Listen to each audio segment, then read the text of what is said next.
Olá, pessoal. Vamos iniciar mais uma aula de biologia, certo? Dando continuidade ao assunto das bactérias, mas agora a gente vai aprender sobre bacterioses, que são doenças causadas por bactérias.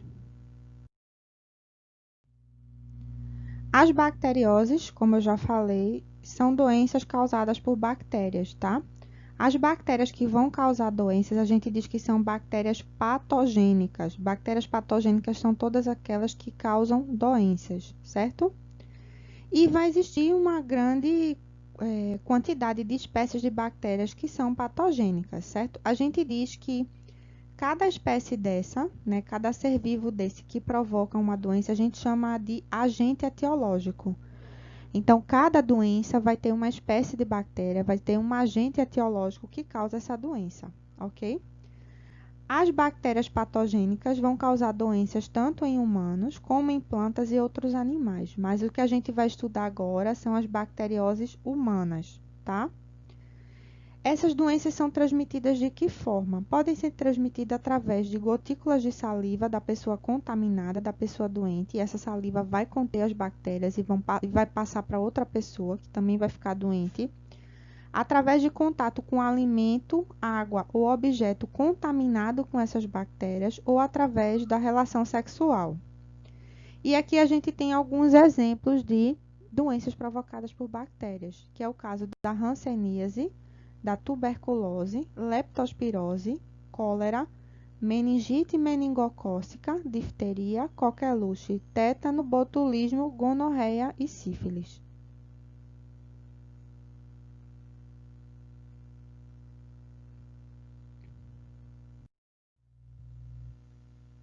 A primeira doença que a gente vai ver é a hanseníase, certo? A hanseníase também é conhecida pelo nome de lepra. Porém, esse nome lepra não é mais tão utilizado. Na verdade, nem é recomendado que seja utilizado. Por quê? Essa doença é relatada inclusive na Bíblia, né? Quando a gente vê o termo leprosos. Leprosos são pessoas que têm lepra, certo? Mas atualmente o termo não é mais recomendado ser utilizado, lepra ou leproso, porque é considerado como um termo pejorativo. Então, o nome correto hoje em dia é hanseníase ou portador de hanseníase, certo? Para a pessoa que tem. A hanseníase é provocada por uma bactéria chamada de Mycobacterium leprae ou bacilo de Hansen, né? Por isso esse nome hanseníase, porque o nome da pessoa que descobriu tinha o sobrenome de Hansen, certo? Quais são os sintomas dessa doença? Ela apresenta principalmente lesões na pele, na mucosa, como a pele do interior da boca, né? E nos nervos. Então, ela se apresenta como manchas, tá? Como lesões na pele, manchas esbranquiçadas ou manchas avermelhadas. E tem uma característica de que no local que tem essas manchas, a pessoa perde a sensibilidade, porque as bactérias atacam os nervos, tá? Então, elas não conseguem sentir, por exemplo, o toque, né? A pessoa fica com a parte da pele insensível. Como é que se transmite essa doença? Através do contato com gotículas de saliva e secreção do nariz de pessoas com hanseníase, certo? Não existe o contato direto, ou seja, você tocando na ferida, na pele, você não pega, certo? É, e como se previne? Evitar o contato, né, com pessoas doentes, né? Pessoas em tratamento têm que ficar resguardadas e tomar uma série de antibióticos por um longo tempo. Porém, não é porque você conhece uma pessoa que tem hanseníase que você vai ter preconceito com ela. Você deve respeitar, certo? E não deve tratar ela de uma maneira que ela se sinta ofendida, nem como se ela fosse algo contagioso, certo? A pessoa deve ter responsabilidade com a doença que tem, os cuidados que tem que ter com o tratamento, né, com antibiótico, mas ela também não deve ser discriminada. O Brasil é o segundo maior país no mundo em número de casos de hanseníase, certo?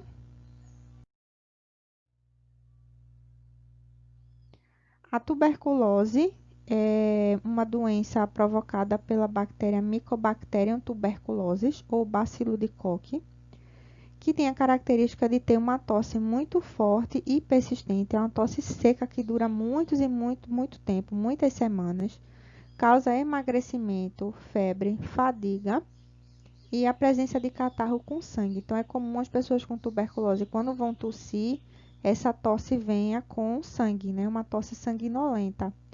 A bactéria se instalar principalmente nos pulmões, causar infecção nos pulmões, né? Aqui, ó, como essa manchinha que a gente pode visualizar. E pode atingir também outros órgãos, mas o mais comum é o pulmão. Como é que se transmite? Através da gotícula de saliva, né, expelida pela tosse, pela fala ou pelo espirro, né? A gotícula de saliva de pessoas contaminadas vai estar com essas bactérias e pode passar para outras pessoas que podem se contaminar. Porém, essa doença ela tem vacina, né? Uma vacina chamada de BCG, que é o bacilo de Calmette-Guérin, né? Uma vacina que a gente toma no início da vida. Tem alguns reforços que a gente toma, ou seja, repetições dessa vacina e ela protege contra o tétano, tá? Mas também é importante que a gente tenha a melhoria das condições de vida, principalmente de comunidades pobres, porque é muito comum em locais que não tenha saneamento básico, ou seja, locais em que o esgoto é a céu aberto, a água não é tratada, né? Ou que vivam em grandes aglomerações, como é o caso de presídios, é uma doença bastante comum em presídios, certo? Então, além da vacina, é importante ter essa melhoria nas condições das comunidades. E o tratamento é feito por antibióticos. Só que tem uma curiosidade: o tratamento é bastante longo, dura pelo menos 6 meses. Então, mesmo que a pessoa que tenha tuberculose comece a tomar um antibiótico e não tenha mais os sintomas, ela não deve parar de tomar. Ela deve concluir todo o período, mesmo que seja período de meses, um ano, que o médico passar deve ser tomado, porque o tratamento só vai ser eficiente e completo e a pessoa vai se curar por completo se ela tomar todo o período que foi recomendado pelo médico, certo?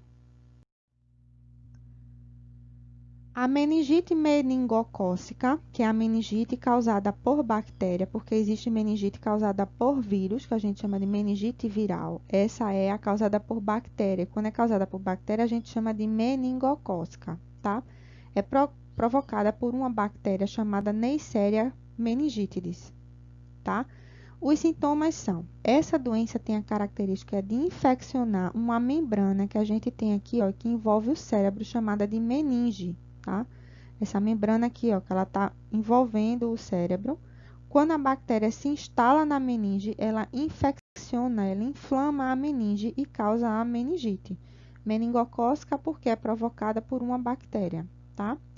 Então, ela infecciona essa membrana que reveste o cérebro e as meninges, tá? E causa como sintomas febre bastante alta, náusea, que é o enjoo, vômito e rigidez na nuca. É muito característico que quem esteja com meningite não consiga dobrar o pescoço no sentido para frente, encostar o queixo, né, na parte de cima do peito, porque a rigidez da nuca, ela é bastante significativa e causa dor. Então, a pessoa não consegue dobrar a cabeça para frente.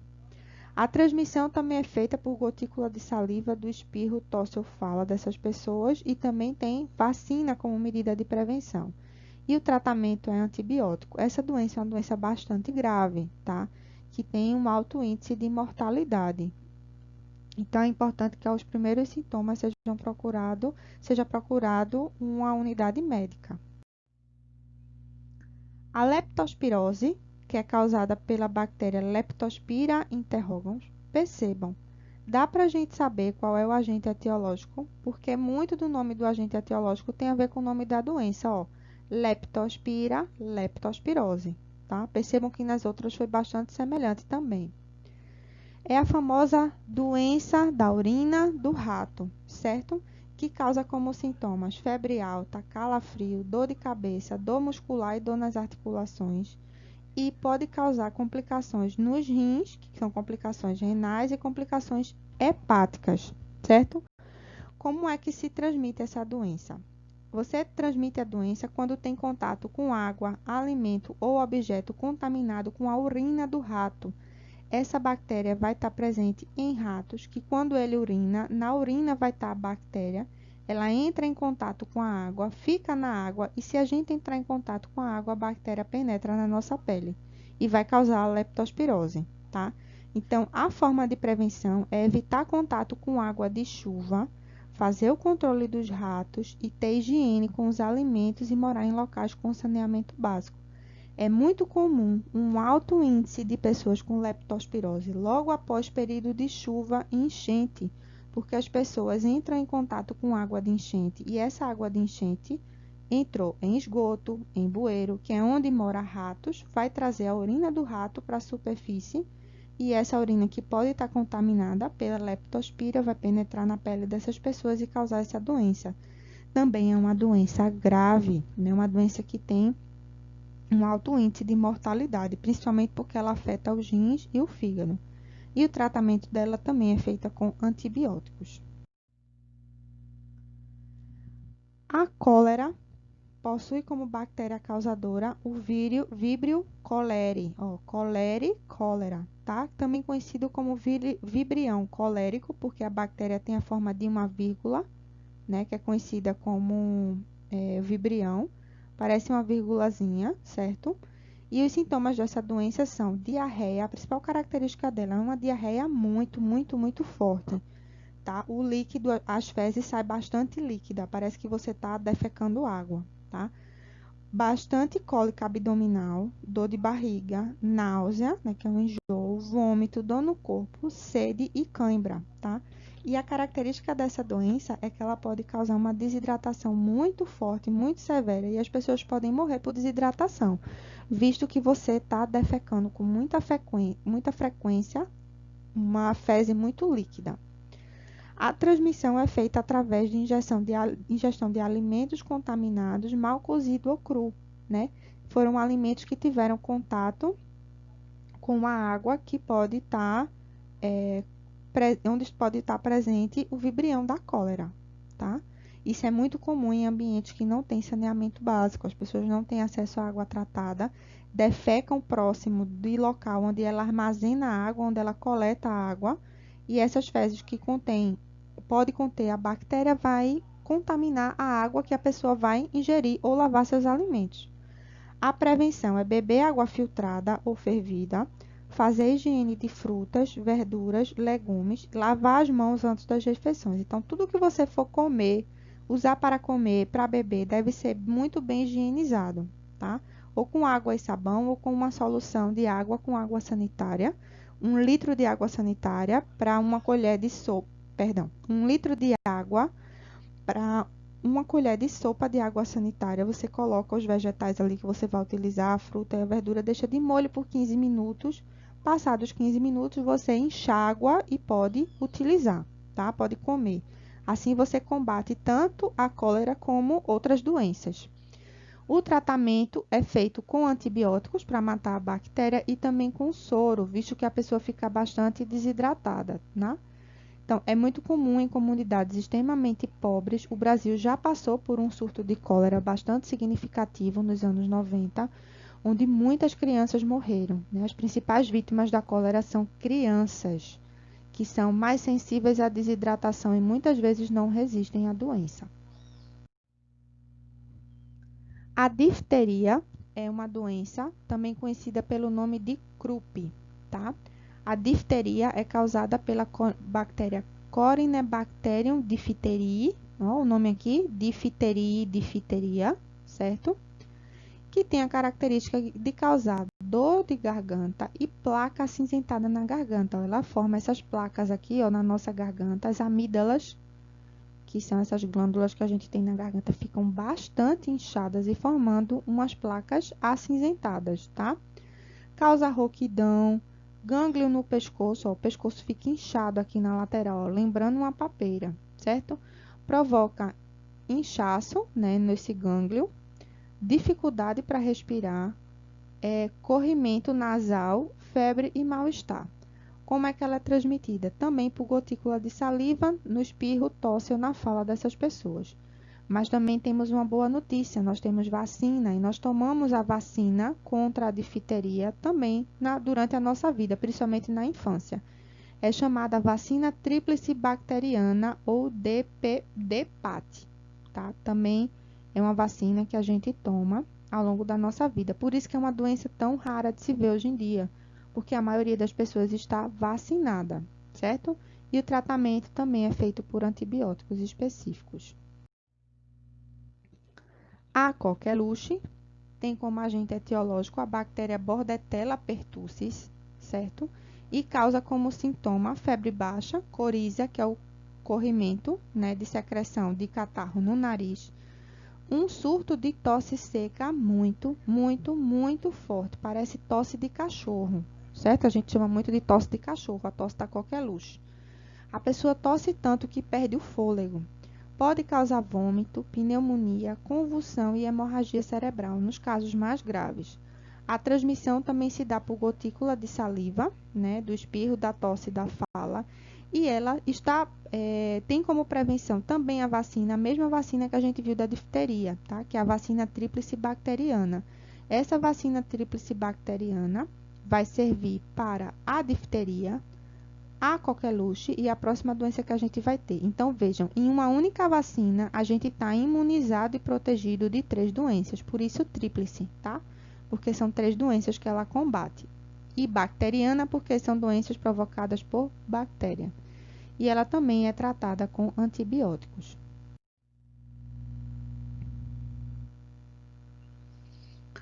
O tétano é uma doença causada por uma bactéria chamada de Clostridium tetani, tá? É uma doença que você pega quando se corta, quando tem lesões com objetos contaminados pela bactéria, e geralmente são metais enferrujados. Então, se você corta o pé, a mão, com um objeto metálico enferrujado, e é principalmente na ferrugem que essas bactérias gostam de morar, é que você vai ter a chance de ser contaminado por essa bactéria. Então, ela está presente tanto em metais enferrujados, como também na terra ou no esterco, certo? Quais são os sintomas dessa doença? Ela tem uma característica de provocar fortes contrações musculares, você fica tendo como se fosse espasmo do músculo, tá? Ele fica tremendo e paralisa também. Pode causar parada cardíaca e ou respiratória, provocada por uma neurotoxina, uma toxina que atinge o cérebro, por isso produzida pela Clostridium tetani. Essa doença é uma doença extremamente grave e tem um índice de mortalidade muito, muito, muito alto. É muito difícil que alguém que tenha tétano sobreviva, tá? É dificílimo. Por isso que ela também tem vacina, a mesma vacina da coqueluche, a mesma vacina da difteria, que é a vacina tríplice bacteriana. Também combate o tétano. Ela também é conhecida como nome de vacina antitetânica. Também tomamos, ela precisa ser tomada de 10 em 10 anos, tá? Essa vacina, ela precisa desse reforço e é bem comum que mesmo quando a gente tenha se cortado com algum objeto metálico que chega no hospital, o médico peça para a gente, mesmo que já tenha tomado essa vacina, tome novamente como uma medida preventiva, de tão grave que o tétano é, tá? O índice de mortalidade dela é assim, acima de 90%. E quando a pessoa tem, se faz o tratamento com antibiótico, transfusão de sangue e sedativo. Mas lembrando, a chance de recuperação dessa pessoa é muito baixa. Por isso que é tão importante a gente tomar a vacina, para não correr o risco de ter o tétano. O botulismo é uma doença provocada por uma bactéria chamada de Clostridium tetani, tá? Assim como o tétano, também essa bactéria vai produzir uma toxina chamada de toxina botulínica, que essa toxina, quando entra em contato com o nosso músculo, ela paralisa, tá?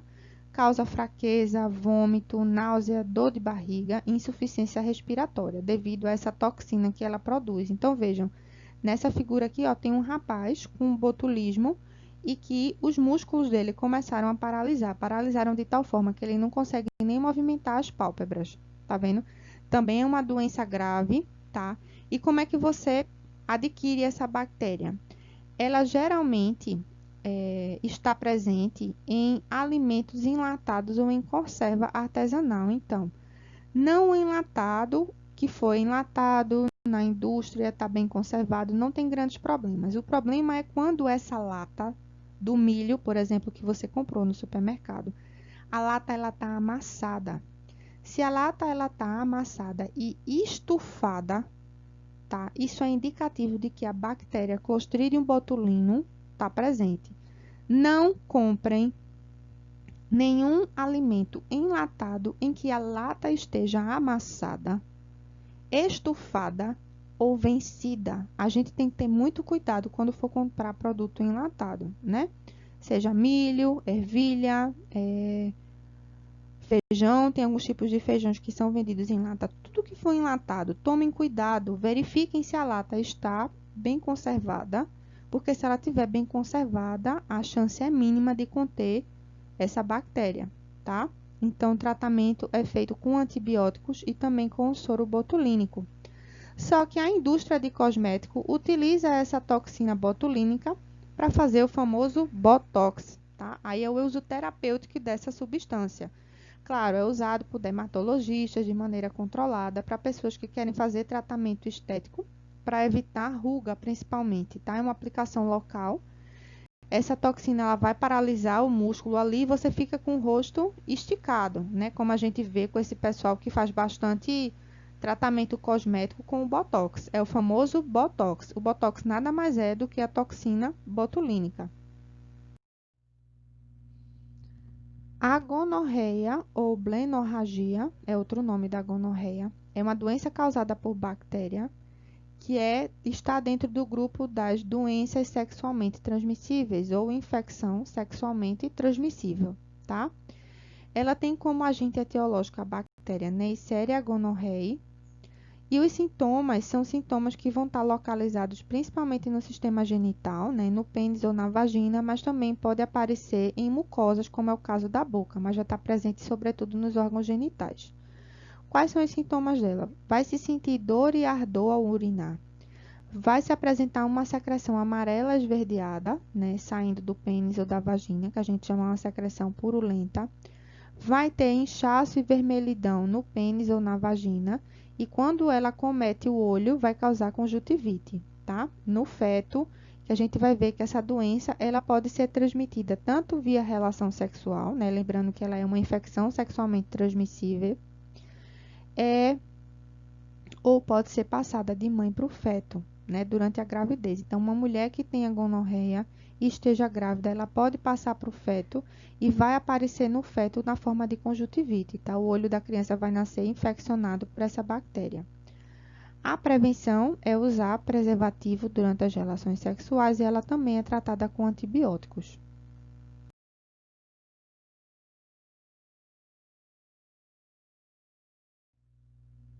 A sífilis, assim como a gonorreia, também é uma doença sexualmente transmissível, tá? Ela tem como agente etiológico a bactéria Treponema pallidum, causa inflamação na pele ou nos ossos, pode causar doenças respiratórias, deixar a pessoa estéril ou morte do feto, porque ela também pode ser passada da mãe para o feto. E ela causa essas feridas aqui, ó, na pele, tá? Que são feridas bem características, tanto na pele como essa ferida está presente também nos órgãos genitais. É transmitida através de relações sexuais ou da mãe para o feto, tá? Uma mãe que esteja com sífilis, ela pode passar para o bebê durante a gestação. E a gente diz que essa forma é a forma congênita da sífilis. A prevenção é feita através do uso de preservativo durante as relações sexuais e ela é tratada com antibióticos. Eu falei muito para vocês de antibióticos, né, que são substâncias que a gente conhece, que são utilizadas para o tratamento de bacterioses, né, que são várias substâncias, existem várias substâncias que são consideradas antibióticos, né? Então, essas substâncias agem de que forma? De que forma? Elas impedem a multiplicação das bactérias ou vão atacar a parede celular dessas bactérias, fazendo com que elas morram, tá? Uma característica, os antibióticos só servem apenas para matar bactérias, não serve contra vírus. Não adianta você estar com uma virose, né, com gripe, por exemplo, e tomar antibiótico, porque não vai servir para tratamento de virose. Serve apenas para matar bactérias. O primeiro antibiótico descoberto foi a penicilina, tá? Que é um antibiótico que é produzido por um fungo do gênero Penicillium. Foi descoberto no início dos anos 1900 e foi uma descoberta extremamente revolucionária, porque auxiliou no tratamento das bacterioses, evitando a morte de milhares de pessoas. Antes da descoberta da penicilina, as pessoas morriam de bacteriose, tá? Não existia tratamento, muita gente morria dessas doenças aí que eu já relatei para vocês, porque elas não conseguiam, não tinha tratamento, tá? Então, com o advento, a descoberta da penicilina e de outros antibióticos que foram descobertos ao longo do tempo, a gente reduziu muito o número de mortes por doenças provocadas por bactérias. Mas aí a gente hoje em dia sofre um problema com relação ao mau uso de antibióticos, né? Muita gente usa antibiótico por conta própria, sem orientação médica. Está, por exemplo, com a gripe e resolve tomar antibiótico. Vai lá na farmácia e toma de qualquer jeito por conta própria, por qualquer substância. Cada substância antibiótica ela é apropriada para uma bactéria específica. Então, não necessariamente um antibiótico que você tomou para a tuberculose vai ser o mesmo antibiótico que vai servir, por exemplo, para a sífilis. Tá? Isso um médico vai apontar qual é a substância adequada para o tratamento de cada uma dessas doenças. Então, o uso descontrolado de qualquer maneira dos antibióticos pelas pessoas, sem qualquer orientação, deixando de tomar o medicamento na hora certa, com qualquer substância, o que está provocando? Está deixando as bactérias cada vez mais fortes e resistentes a esses antibióticos, está fazendo com que elas fiquem cada vez mais fortes. Os antibióticos deixam de surtir efeito e elas estão ficando cada vez com um tempo de sobrevida maior e causando a doença de uma maneira mais forte, fazendo com que o antibiótico perca a eficácia. O nome desse fenômeno é resistência bacteriana e isso é um fenômeno mundial muito sério que a medicina está passando e que estima-se que a gente chegue no ano de 2050 e boa parte dos antibióticos que a gente usa hoje em dia já não sirva mais para bactéria nenhuma. Então, pode ser que a gente chegue num momento que, por causa do uso descontrolado de antibióticos, a gente volte a sofrer com essas doenças que estão muito mais resistentes e não podem ser tratadas, exigindo a descoberta de outros antibióticos e antibióticos muito mais fortes. Ok? Então, pessoal, bons estudos para vocês. A gente vai fazer a atividade agora e eu vou futuramente trazer um vídeo para vocês verem sobre o perigo dessa questão da resistência bacteriana que nós estamos passando na humanidade, ok?